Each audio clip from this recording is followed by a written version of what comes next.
Namaskar and welcome back to What Does This Data Say? I am Ajay Prakash. I'm sure that yesterday on November 16th you would not have missed these headlines. They were all over the press. They were on our news channels, in the print media, as well as on social media and even on YouTube. These headlines were referring to a meeting between Rishi Sunak and our Prime Minister Modi during the G20 summit sidelines in Bali yesterday, and how after the meeting, Rishi Sunak immediately cleared a whopping 3,000 visas for Indians. And it appeared as if this could not have been achieved without Mr. Narendra Modi putting pressure on Rishi Sunak. Now, this story is seemingly very similar to the one which was played out a few months ago when we were told that it was Prime Minister Modi who rang up Putin and Zelensky, and then they agreed to stop the war for a few hours so that we could bring back our stranded students from Ukraine. And this is all because of the increasing influence of our Vishwaguru Prime Minister Modi. But now let's cut the hype and understand the reality behind these 3,000 visas which Rishi Sunak has offered in quotes to India. So here's the story which was published in Hindustan Times yesterday. The title goes, Hours after meeting Modi, Sunak greenlights 3,000 visas for Indian nationals. And it reads, the UK government said India is the first visa national country to benefit from such a scheme, highlighting the strength of UK India migration and mobility partnership agreed last year. The reference is to the Youth Mobility Partnership Program of the United Kingdom. However, the press in the UK had put this story in a very forthright manner. The Independent said that Rishi Sunak has greenlighted these visas in the hope of salvaging the UK India trade deal. I'm sure all of you would remember that the trade deal between UK and India was supposed to be signed before Diwali, but that did not happen. Now, the issue was the number of visas that UK would issue to Indians in return for India opening up its market to the UK. So this green lighting of 3,000 visas by Sunak is viewed as an attempt to restart talks with India on the trade deal. The Guardian further reported yesterday that this deal of 3,000 visas was part of the original MOU with India, which was framed last year. Now, after that MOU was signed, the Home Secretary Suella Braverman is said to have irritated Delhi by giving an interview in which she said she had reservations about Britain's trade deal with India because it could increase immigration to the UK. Rishi Sunak has been criticized for having Suella Braverman again as his Home Secretary in the new cabinet. Now, with this action of greenlighting 3,000 visas to the Indians, he has been able to do two things. Firstly, he has directly rebuffed Braverman by opening up these visas to India. And secondly, on the other side, he has also said that he will slow down the India deal, which is what Braverman had also said, that they should have a relook. A very detailed report on the youth mobility scheme of the United Kingdom was published on 4th January this year by a group called Richmond Chambers Immigration Barristers, which are immigration lawyers in the UK. Now, they said that this new scheme is actually a rebranding of the old temporary worker scheme of the United Kingdom. They further said that the approval for Indians and Icelandic people will be the first to come and will take effect from 1st January 2022. So it's not that Rishi Sunak yesterday just pulled out 3,000 visas out of his bag and handed it over to Mr. Modi. This was a very elaborate process carried out by the Immigration Department of UK, and the approval to have Indians on board was already in place in January this year. And it was only a question of announcing it, and Rishi Sunak thought he would announce it when he meets Mr. Modi. I'll now talk a little bit about this youth mobility scheme and show you that it is not at all beneficial for us Indians, whatever be the hype. The youth mobility scheme permits people from India in the age group of 18 to 30 to apply for a work visa in the UK for a maximum of a 2-year period.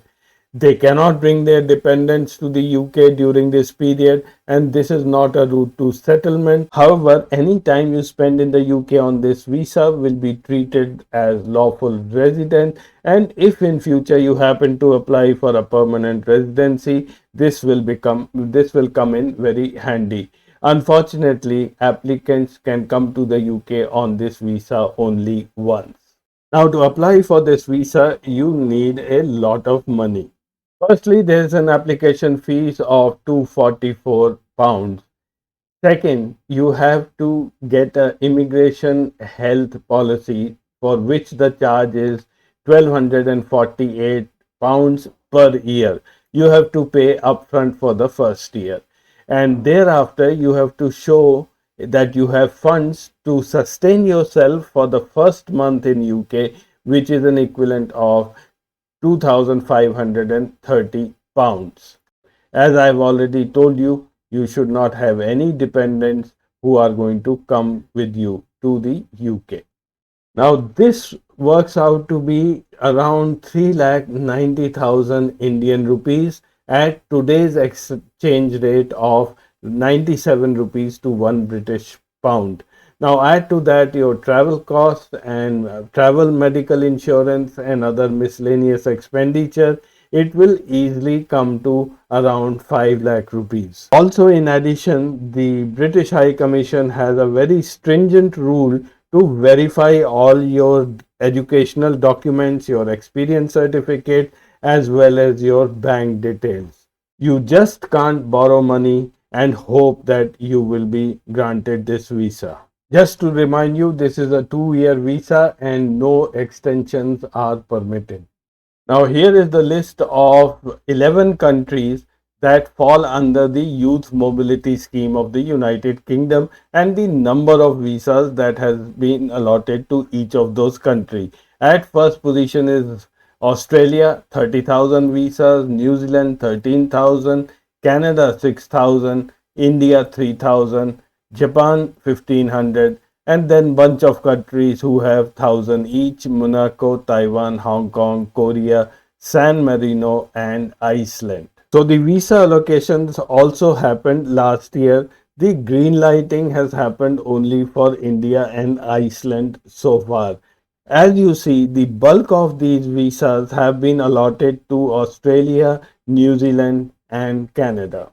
For applying for a visa under this category, there is no country specific requirement for countries such as Australia, Canada, Monaco, and New Zealand. However, for India and a few other countries, there are country specific requirements, and what I'm showing you here is those which are listed for India. Some of these requirements are expected. For instance, a police clearance certificate is needed. And then there's the whole process how to get your degree certificates verified. But there is one very special requirement for Indians. One of the conditions everyone needs is that there should be an invitation from some organization within the US. Now, for Indians, this invitation will be routed through the Home Ministry in the United Kingdom, which means that if you have a friend there running a company and then he invites you, it will be scrutinized by the Home Office before one can apply. So the process becomes that much more difficult. And not only this, there are some countries from where UK expects a far bigger number of applicants than the quota which has been allotted. These are Japan, Taiwan, Hong Kong, Korea, and India. Now, for these countries, the applicants will all be clubbed together, and then the Home Office is going to have a ballot. Ballot means it will be a lottery, so whoever is lucky enough will get the visa. So, should one's application get rejected, they will stand to lose the £244 processing fees, and in addition to the money and time he or she has spent in making this application. People who are familiar with the US H-1B visa scheme would notice that the youth mobility scheme of UK is very similar to that. There are also some kind of rumors on the social media that UK will issue 3,000 such visas every year.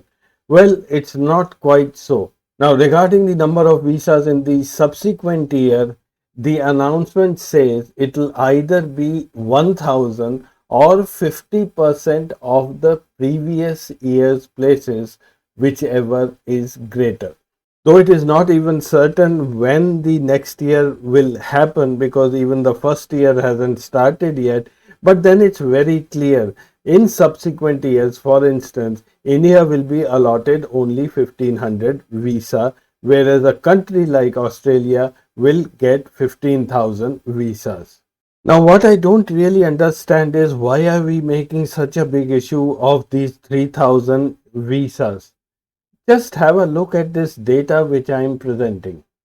These two tables pertain to the student visa issued by UK last year, the year ending June 2022. Now the list is topped by China, where over 1 lakh student visas were issued last year, and at second place is India, where 90,574 visas were issued.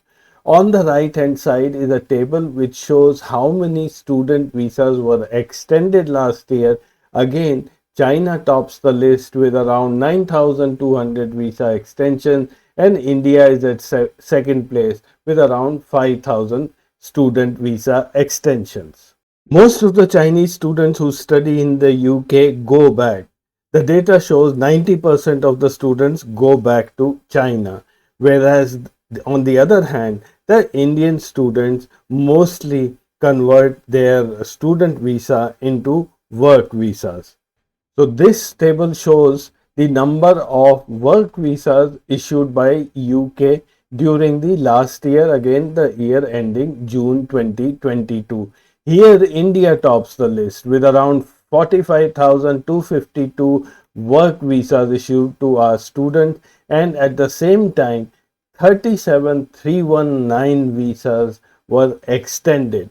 If you see, where is China? It's right at 13th place with only 1,495 people applying for a work permit. So more than 60 or 70% of Indian students manage to stay back in the UK and get a decent job. So just see where the youth mobility scheme 3,000 visas are and how do they compare with the rest of the visas which have been issued to Indian students. Student visas issued were 90,574, extensions 5,088, work visas issued 45,252, and work extension visas 37,319. So, in my opinion, these youth mobility scheme visas are a bunch of trash. They are totally useless for Indians. And our Bhakt Brigade, without realizing this, has been making a mountain out of a molehill and went on praising Mr. Modi that how he was able to extract these 3,000 visas. Remember, the age to qualify in the youth mobility scheme visas is between 18 to 30, and that's the time when usually people in India are busy with their studies. It is my personal opinion that should one want to go to the UK, the best route to go there is to go as a student, obtain a higher degree, you even get a bank loan, and the process is much more simpler. After obtaining the degree, you get a 2-year post-study work permit, which allows you to work there and then probably establish yourself. So that's all in today's episode. I'll see you again next week with some more interesting data. Till then, namaskar and goodbye.